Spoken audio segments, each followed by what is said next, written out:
Hello friends, today we are going to discuss two aspects of filmmaking. One is how acting is different on stage and in cinema. And second is the impact of camera movements, camera angles and all that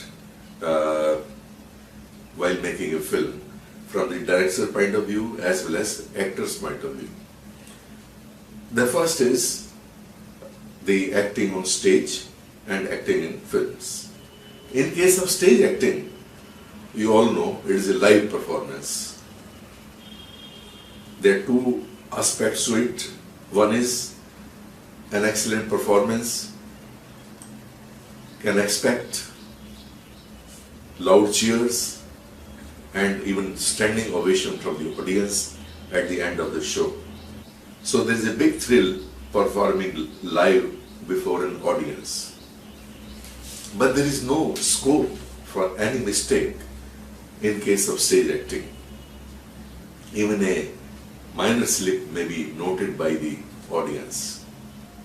Of course, some actors can try to cover up the mistake or error by some improvisation, but that is a different question. All actors may not be able to do, and it may not be very convincing at times. In case of films, if there is a mistake or the performance is not up to mark, there can be a retake. Rather, there can be many retakes. In case of theatre, it is a continuous performance in a sequence of the story. Whereas, in case of cinema, the shots can be taken out of sequence. Something appearing in the middle or later part of the film when it is shown on screen may be shot first, and something coming in the beginning may be shot at the end. So there is no, sequence as per the story in shooting of a film.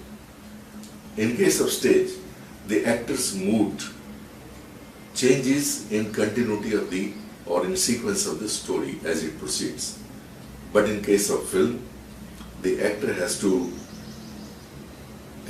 to bring those moods which are required in a shot taken out of sequence of story.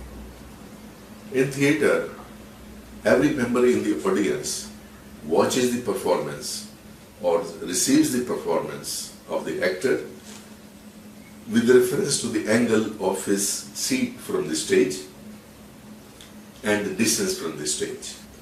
A person sitting in the front will see the performance from a different perspective as compared to a person sitting at the end or a person sitting in the corner. But in case of cinema,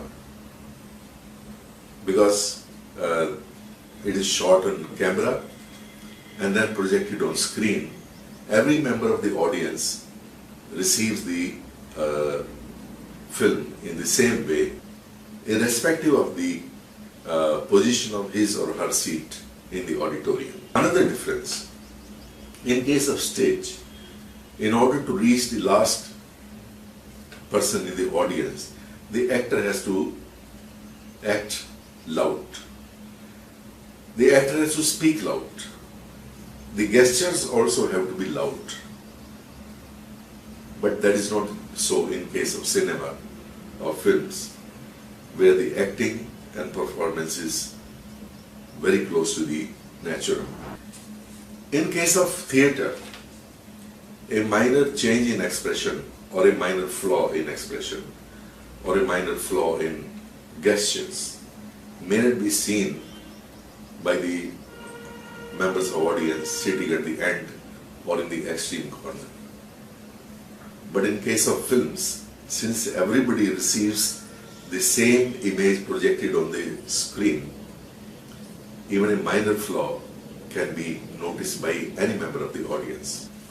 Further, in cinema, since the image can be zoomed in and even a part of the face may cover the entire screen, even a minor flaw in expression can be noticed by the audience. So the acting in cinema has to be very realistic, as close to reality as possible in all dimensions. Now we come to the scope of camera movements or camera maneuvering, which greatly affect the director's work and the actor's work and cinematographer's work. In the very initial stages, the camera used to be put at one fixed place and the performance would be fully recorded. As we see, in auditoriums today, that during a music performance, the camera is placed at one point and the performance is recorded. But in case of films, the realization that quickly came that zoom-in can be used to a great advantage. Tilting of the camera can add another dimension to filmmaking. Camera movement forward and backward or panning around vertical axis can be put to great advantage to enhance the impact of film. All this has made great change and made cinema as a very, very attractive medium. And it depends on the director or the cinematographer to what extent they use these facilities available with the camera. When the camera zooms in, it comes in a way closer to the object or the actor. Maybe it is simply focused on his face in a close-up with a part of the shoulders also. Maybe just a part of the face in case of extreme close-up.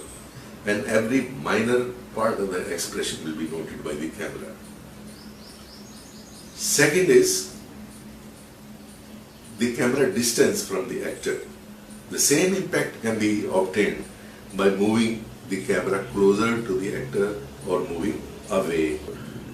When the camera is tilted up and looking downwards, the actor below it looks vulnerable or sort of weak.